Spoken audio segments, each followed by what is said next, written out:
Today I'll be creating an abstract painting using watercolor and demonstrating a variety of techniques and tricks to help you create a successful painting.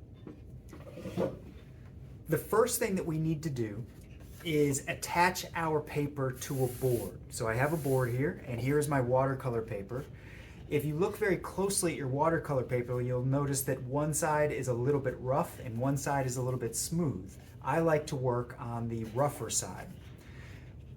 We need to attach this to the board using tape, because if we do not, when we apply water to this paper, and even though this is watercolor paper, it will start to bend and warp and even twist up. So for example, this is a piece of watercolor paper that was not taped down and that was covered with water, and you can see how badly it's curving and twisting, okay?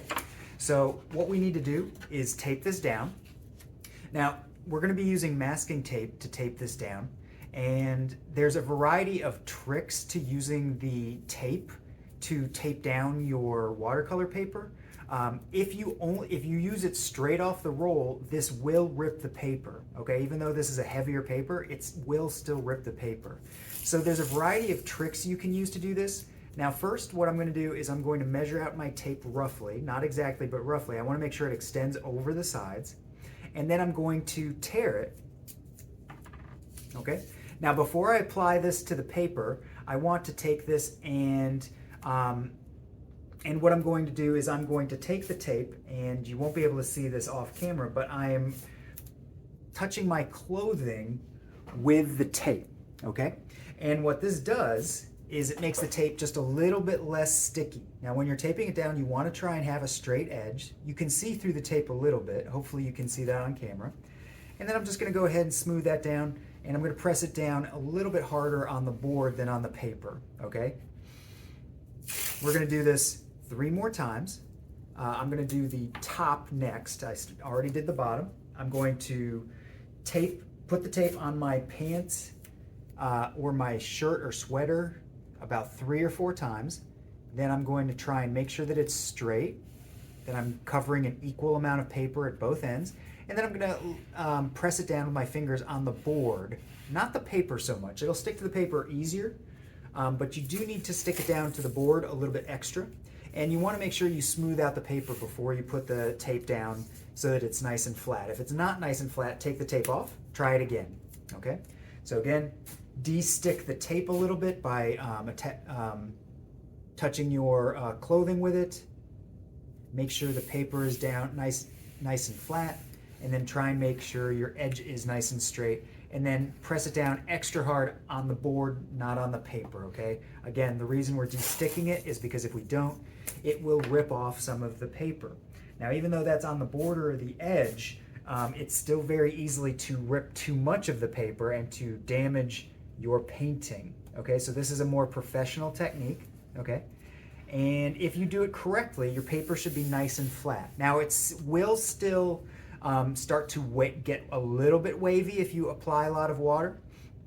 So for example, here is a painting that I did earlier, just using 2 different types of purple.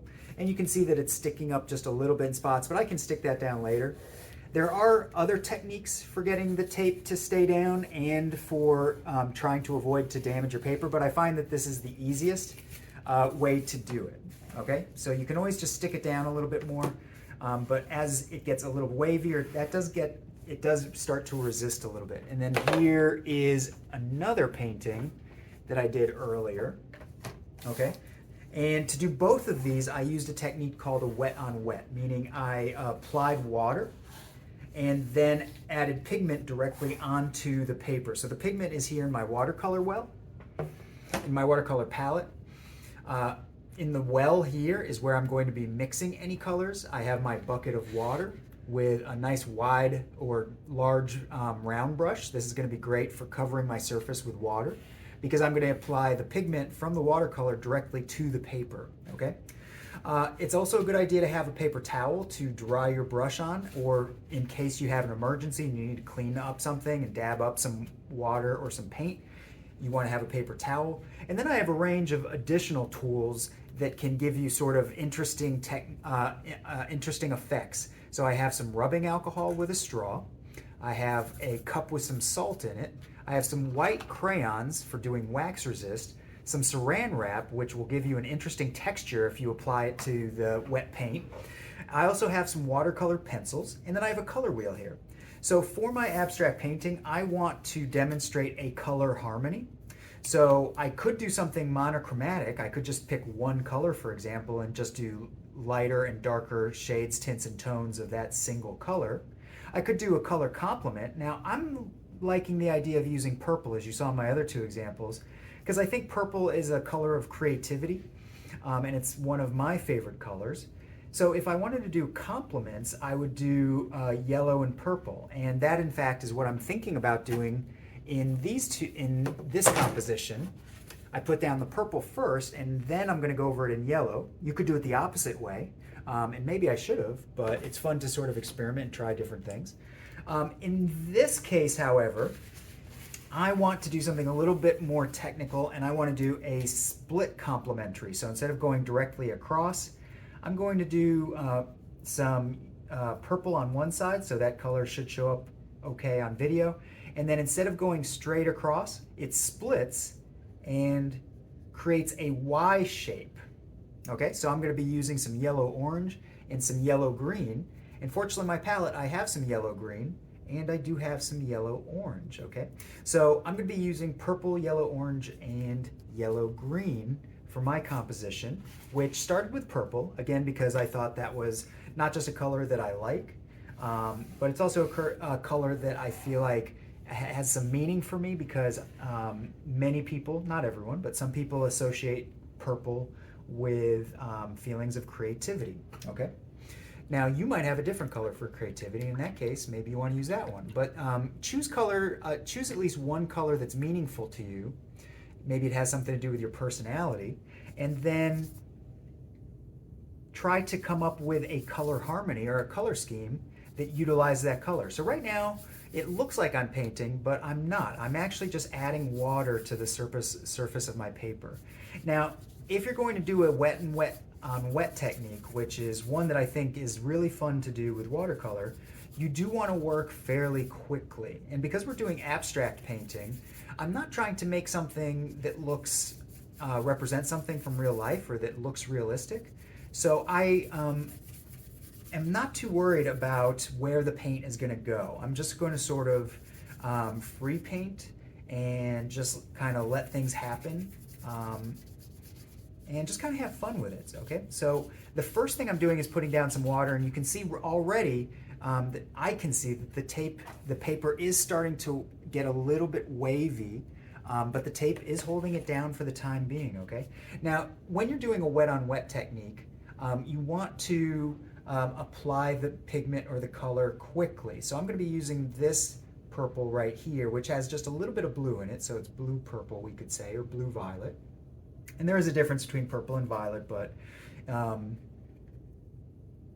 most people sort of use those terms interchangeably. Okay. Now, I am adding a little bit of water to the pigment to spread it out in some places, but as the water sort of gets absorbed by the brush, it's okay if you just put the pigment directly on the paper.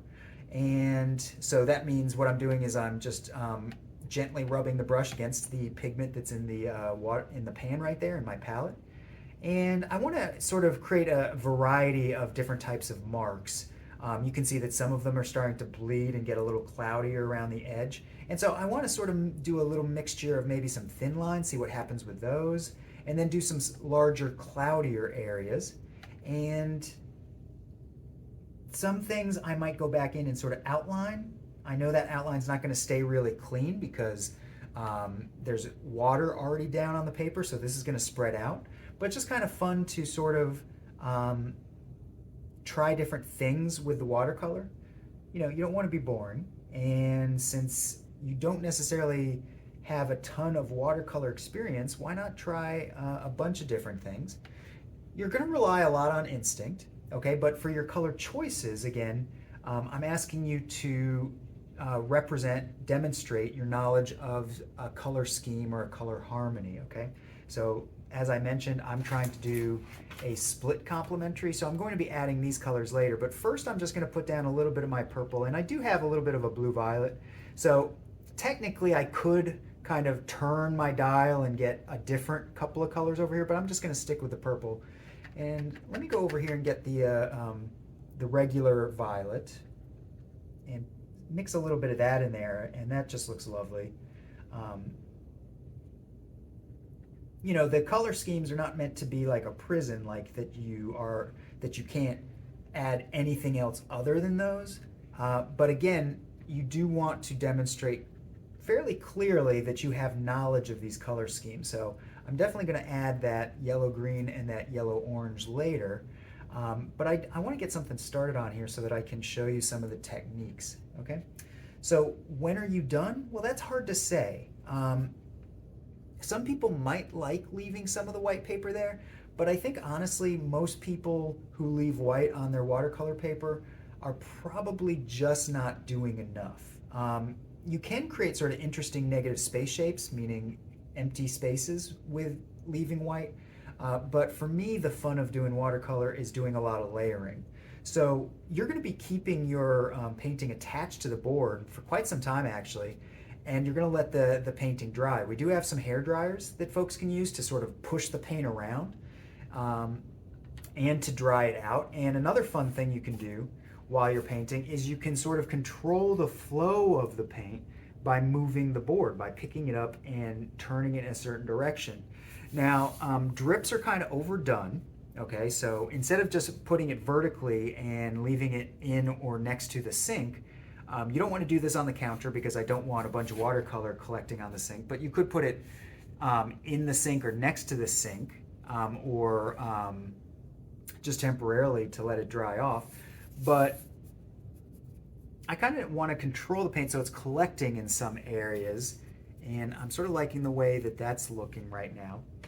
So I want to show you a couple of techniques. So a couple of things that you can do while you're working, and you have to work quickly if you're going to be using these special techniques, is you can add salt. So notice how that creates sort of a texture. The salt absorbs the water and sort of so the pigment collects around some of the salt crystals. So wherever you have like a little reservoir or pool or puddle of water that you can see, you can put down some salt that we have for you, and that can create some really cool effects, almost coming out sort of looking like maybe the stars in the night sky to a certain extent.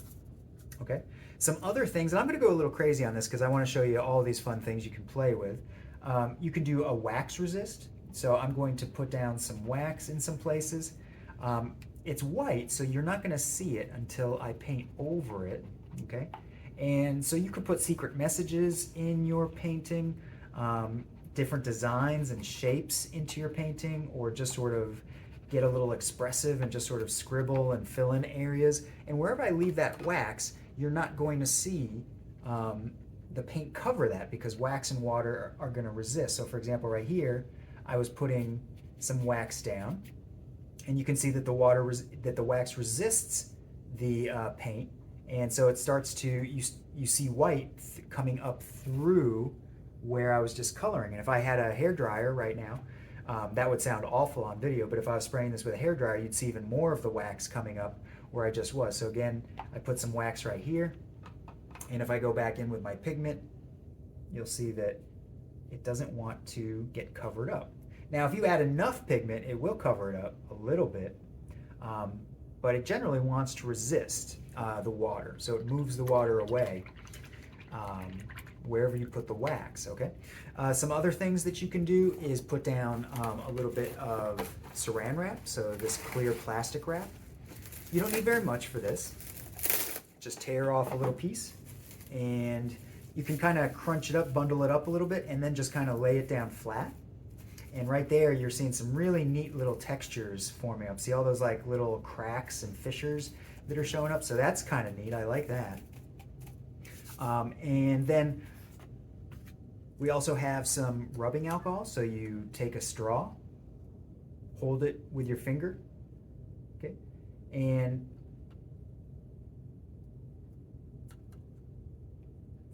And you don't want a lot, actually. You don't want to hold it with your finger. You just want a little bit. Okay, so on the end of the straw, you're going to kind of use the straw like a stamp. So this part is not going the way that I want it to. It's fun to experiment with these things, but you don't want to put your finger over the top because that will hold too much. And you can see that the rubbing alcohol pushes away some of the color, so it gives you sort of some interesting layering effects, and cool little effects that you can create. With the rubbing alcohol, it's sort of it's almost like the wax resist, but it's not quite as clear as that would be. And then last but not least, another technique or tool that we have are the watercolor pencils. So these are a lot like color pencils, okay? But they mix with water. So for example, if I was to color in some of this area, and it looks like I put some wax there, so I'm not able to color over it very well. But I'm trying to color where the wax is not. You don't want to press down too hard with these because then you will rip the paper. But let's just say I kind of wanted to do a little area right there, maybe a little area right here, and again, you can see that wax coming through. So that's another fun thing that the wax resist can do, is it will not get covered up by the watercolor pencil. So these lighter purples, let's see what happens when I take just a little bit of water and I mix that, so you can see that the color pencil turns into sort of like a paint. It sort of blends in a little bit with what I was just painting here. Okay, I'm not real happy with that big spot because I put too much rubbing alcohol right there, but that's okay. It kind of looks like almost like cells or something. Now, normally you would leave this here for a little bit longer, but let's just go ahead and reveal what's going on underneath there. Ah, very cool. So that was actually enough time to create a really cool kind of texture impression right there. So this is just layer one, okay? I'm gonna wait for this to dry, or I can go get a hair dryer and dry this off. But I have another version over here that I was working on earlier, so that's the fun thing, and that's why I would recommend doing maybe 2 of these at the same time. Before you put this one away to dry though, so you can just leave this on the drying rack or off to the side if you are going to be working on it again during that class. You don't have to go to the hairdryer right away because you can just leave it off to the side and then come back to it if you are working on more than one of these pieces. So I'd recommend working on 2 just so you have a couple of different things going on. So this one I added purple to earlier, and you can see that I was able to get these finer lines, these more discrete or definitive shapes and lines, because here I was painting while it was wet, and then here it was starting to dry. So as I was painting, you can see the little lines forming, which is different from this one where I was painting all of it while it was wet, and so you can see just different sort of saturations of yellow. So where there was more water and less pigment, it's lighter, and where there was more pigment and less water, you can see it's a little bit darker. And then I actually leaned that so that I could create some interesting sort of effects from the paint sort of dripping down from gravity. So before you start painting again on anything, so when your piece is dry, you want to, again, connect it to the board as best as you can. We did dull the tape a little bit, so it's not going to want to stick perfectly, but again, that's going to be a good thing later because you don't want it to stick to your paper. Now for this one, the other one I was working on, I was going to do an orange and a green, okay? So this one already has some purple in it. So let's go ahead and do that split complementary, and let's go ahead and add a little bit of yellow orange and a little bit of yellow green. And I don't want to mix the yellow orange and the yellow green together. I think that's going to not look the way that I might want it to. So I'm going to just start with one, and then wherever I paint this is where I'm going to avoid with the yellow green. So I'm going to get this yellow orange out, and I'm going to put some down, and I'm going to cover up some of what I've painted, but not all of it. And again, it's often better, I think, to start with lighter colors.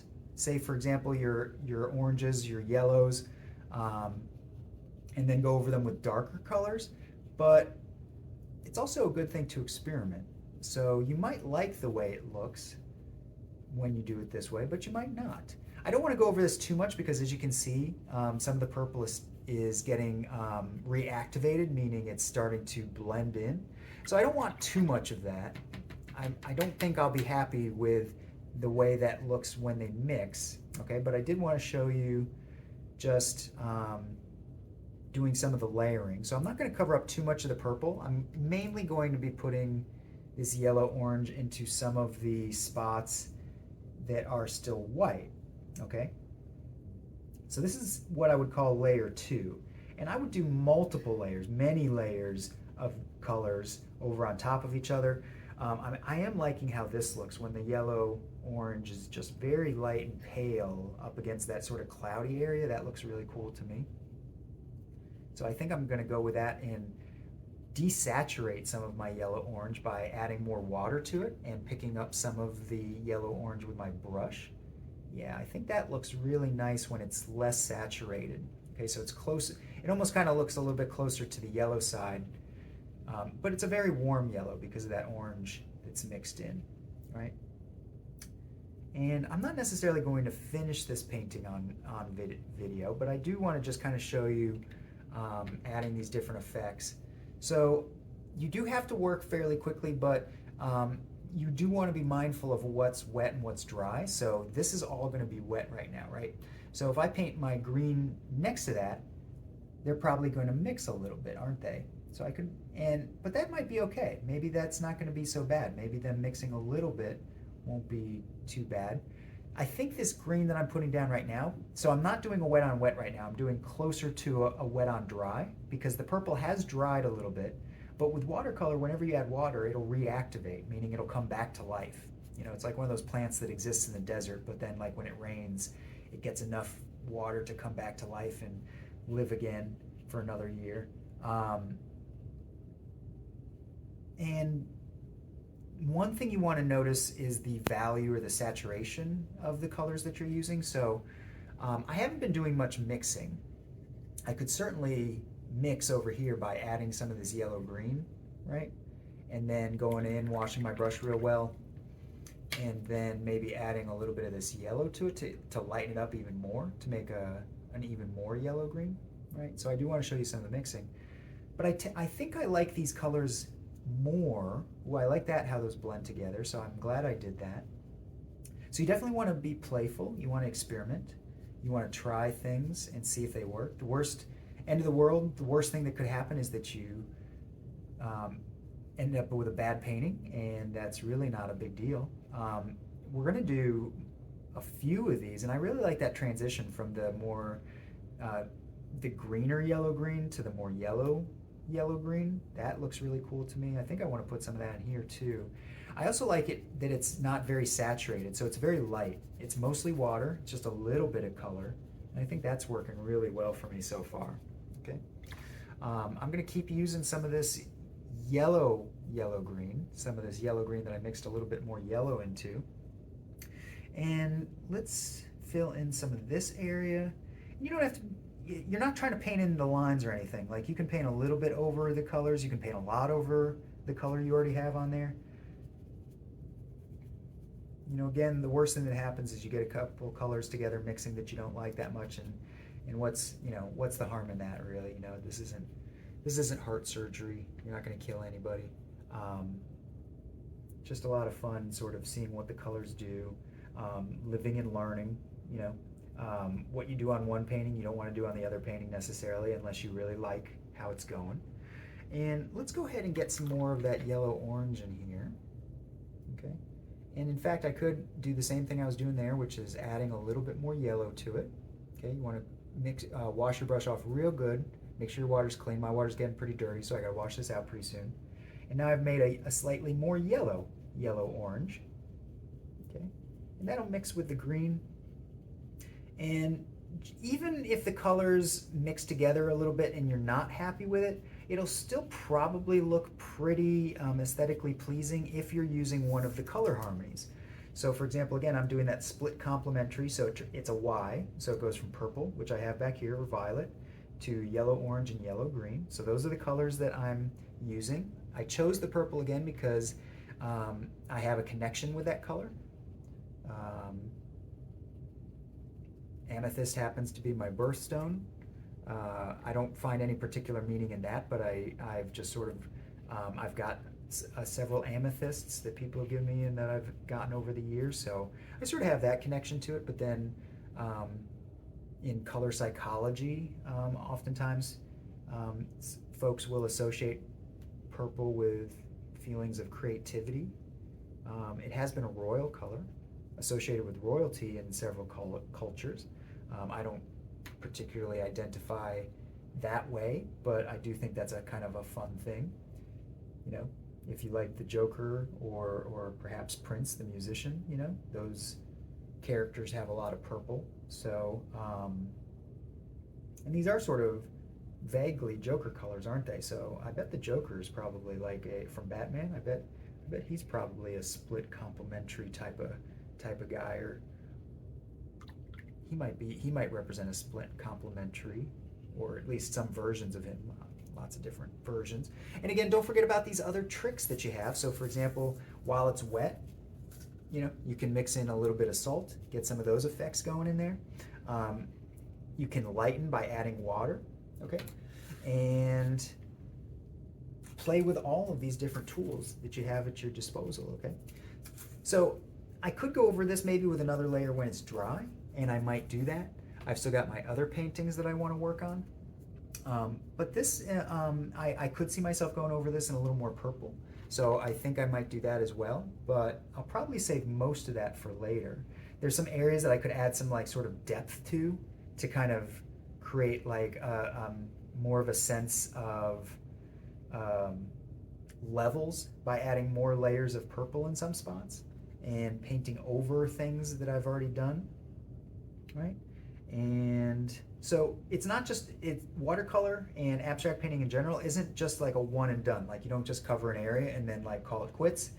You sort of keep adding layers, and it can be risky. It's hard to know, well, when am I done? How do I know when it looks good or when I shouldn't add more layers? And a lot of that is instinct. It's a skill that you build up as an artist. You learn to trust your instincts, trust your taste, your sense of style, okay? The nice thing about art is that there isn't just one right answer. A lot of people that bothers because, you know, they want there to just be one right answer in life, and most of life that's not really the case. There often isn't just one right answer, so just have fun with it, see what happens. Again, the worst thing that happens is that you end up with a painting that you don't like, and that's really not that big of a deal, because if you make art, you're going to make a whole lot of paintings in your life, and you are bound to make a few that you're not going to love. Maybe some that you're going to hate. And those ones that you hate, you're going to learn from.